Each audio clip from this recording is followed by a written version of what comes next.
একটি বিজ্ঞপ্তি একটি বিজ্ঞপ্তি প্রিয় দিনাজপুরবাসী, বর্তমান পরিস্থিতিতে সকলকে শান্ত ও সংযত থাকার জন্য বিনীত অনুরোধ করা হলো।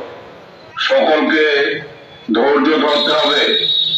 যে কোনো ধরনের সহিংসতা ও সংঘর্ষ থেকে বিরত থাকতে হবে।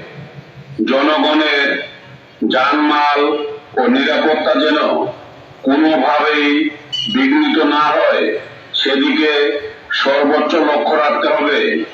কেউ যদি জনগণের জানমালের নিরাপত্তা বিঘ্নিত করে অথবা কোনো ধরনের সহিংসতা সরানোর চেষ্টা করে তার বিরুদ্ধে কঠোর আইনানুগ ব্যবস্থা গ্রহণ করা হবে। প্রচারে বাংলাদেশ সেনাবাহিনী।